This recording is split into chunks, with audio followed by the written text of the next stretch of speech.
This video was made possible by Storyblocks. Sign up with the link in the description to get a 7-day free trial and $50 off your first year of high-resolution photos, vectors, and illustrations. Today, we're going to be talking about power. Because power is the result of several factors, it's a very complicated subject. I'm by no means claiming to be an expert on power. I don't know if anyone can comfortably make that claim. Instead, I want to give you some food for thought in the form of a framework about power. It's a force that permeates into all aspects of our lives, so it's important to have at least some conception of it. While I don't expect everyone to adopt this framework, I think it serves as a good starting point for discussion and hopefully urges you to think more about constructing your own. But before we can even discuss power, we must define it.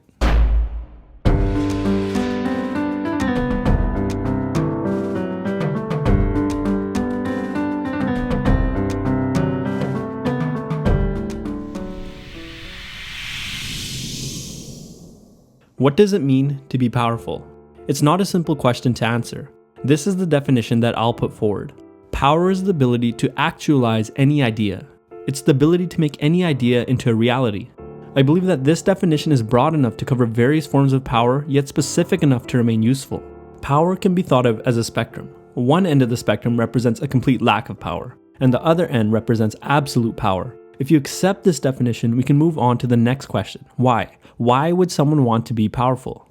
It seems that, in modern times, power has taken on a negative connotation. For many, power has become synonymous with evil, tyranny, authoritarianism, dictatorship, or manipulation. These beliefs are not completely unjustified. In a not too distant past, we've seen what happens when power, the ability to actualize, accumulates in the wrong hands.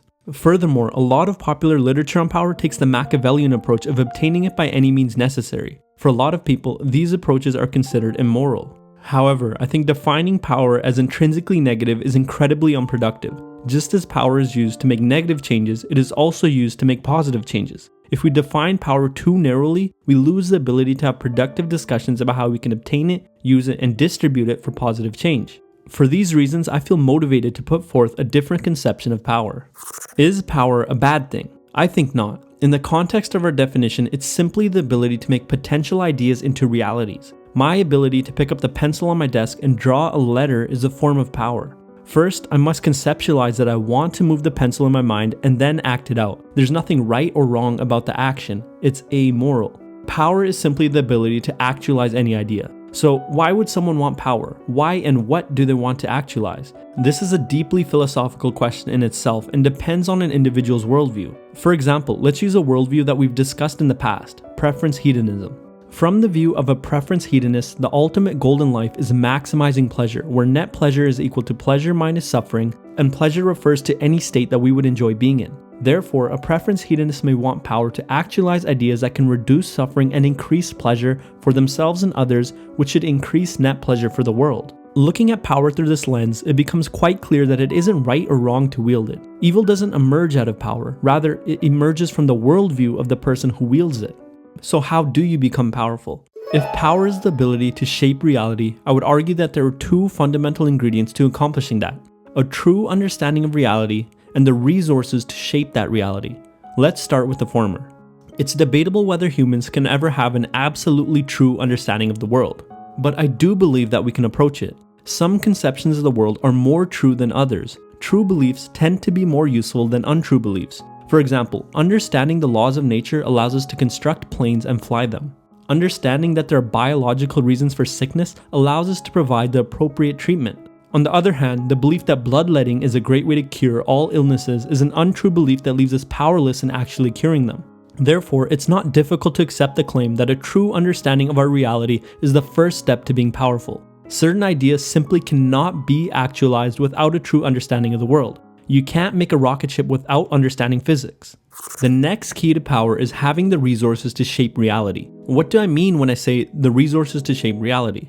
There are a lot of them, but here's a few: money, natural resources, the right to vote, a political voice that matters, societal support, a labor force, and education. Without the proper resources, one cannot shape reality. Here's the catch: access to these resources is often limited and controlled by society. This brings us to the resource problem. To understand the resource problem, let's think of a spectrum. On the extreme left, there are unhealthy societies, and on the extreme right, there are healthy societies. At this point in the video, I think it would help to have a definition of society. A society is a collection of people that work together to actualize ideas. I like this definition because you can scale it down to the level of a club on your university campus, but you can also scale it up to the level of a city or a country.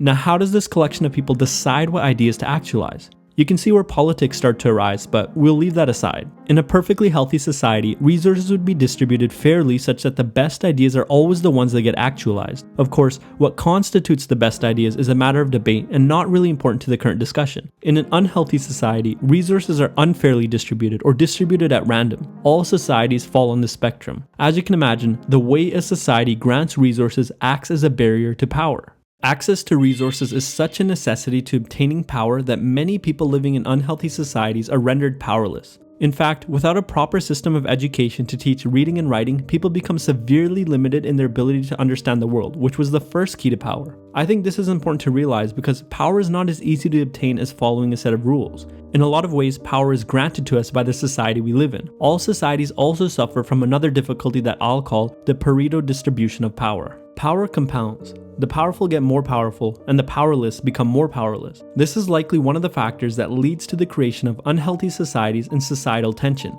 The resulting inequality is often dealt with through rules, rights, and regulations laid out by the society. This is an incredibly complex topic to deal with that often relies on political solutions which are outside the scope of this video. In short, the solution requires regulations that prevent one person or entity from accumulating too much power. A democratic society, for example, gives less power to the government and more to the people. The idea is that power should be more equally distributed in a democratic society. This leads me to my next point. Not all power is equal. Power runs on several spectrums. For example, someone with power can make positive changes or negative changes. They can make big changes or small changes. If you combine both spectrums, you get a set of axes. Let's call someone who makes big positive changes a reformer. Someone who makes big negative changes is a destroyer. Someone who makes small positive changes is a hero, and someone who makes small negative changes is a criminal. Positive changes tend to last in society. They either get improved upon or become a fundamental part of the structure of society. On the other hand, negative changes often need to be corrected for. Large changes require a lot of resources from society, and small changes, on the other hand, require relatively little. So how can one acquire more resources from society? Again, I'll avoid any political suggestions because that's outside the scope of this video, but I'd like to offer a simple suggestion. Become a valuable person. What does that mean? To simply make a place better off for having been there than not. In a healthy society, those who leave places better off than they found them tend to accumulate value in various forms such as trust, companionship, and possibly even wealth. The best way to become valuable is to start by knowing yourself. The Big Five model is the most widely accepted model among psychologists for understanding personality. There are several places online where you can find the test. I would suggest doing it and figuring out in which of the 5 traits your strengths lie: agreeableness, openness, conscientiousness, neuroticism, or extroversion. This might help you figure out places to live and work where you'll be most likely to excel. As a result, you'll be more valuable in these environments and naturally accumulate more power that you can apply towards positive change. If you'd like to understand the Big 5 personality traits in depth, I've linked to some great resources you can check out in the description. Out of all the Big 5 traits, conscientiousness is shown to be the best predictor of long-term school and career success. That means that society values certain conscientious personality traits. People who are high in conscientiousness are very orderly and industrious. They're the kind of people who enjoy leading structured and disciplined lives. They like using calendars, organizing, keeping checklists, and scheduling things. Although there is controversy over whether someone can consciously change their temperament, it does seem that we can change our personality to a degree by adopting new habits. This does, however, take a lot of time and effort. For example, introverts can adopt the habits of an extroverted person to seem more outgoing. However, they will likely still get tired after social events and need to be alone to recharge. In a sense, they can reap some of the benefits of being an extrovert without being extroverted. Likewise, some people are naturally not very conscientious, but they can adopt the habits of a conscientious person and reap some of the benefits. If you want to learn about some potential habits that you can adopt to be more conscientious, check out my playlist on productivity and habits. But I do think this solution alone is just one side of the coin. If the resources for power are given by a society that deems you valuable, then it would be quite logical to seek out a society where you are valuable. Recall that, in our case, a society is a collection of people trying to actualize an idea. It would be logical to seek out the groups of people who value the strengths you have because you're more likely to be valuable to them. For example, an extroverted person would probably be valued more in a job that deals with people. A disagreeable person may be valued more in a competitive environment. In both cases, the environment is better suited to the individual's strength. And lastly, do what's meaningful. Whenever possible, find the places where what's meaningful to you intersects with what society finds meaningful. These are the best places to operate. As mentioned in the last video, when we do things that are intrinsically valuable, we are able to focus on the task a lot better. When we can focus better, we perform better. When we perform better, we produce more value for society, and as a result, we receive more resources in return. So we've discussed one aspect of power, the acquiring of resources and becoming more valuable to obtain them. But we did not touch on the first key to power, which was understanding reality. That will be the topic of the next video. One of the best ways to be valuable as a creator is to make high quality content. Making high quality content can be really expensive and time consuming, but thanks to Storyblocks, you can use the link in the description to get a 7-day free trial and $50 off your first year of high resolution photos, vectors, and illustrations whenever you choose to upgrade. You can choose from 400,000 high quality images in their member library and get 60% off any marketplace content. One thing I think you guys will really like is their collection of vectors. Animated videos like mine require hundreds of vectors which are difficult and time consuming to make, but with a site like Storyblocks, you can download beautiful pre-made vectors to use in your videos. That way, you can make eye-pleasing content with minimal artistic skills. Again, you can click the link in the description to take advantage of the offer. As always, thanks for watching, and I'll see you next time.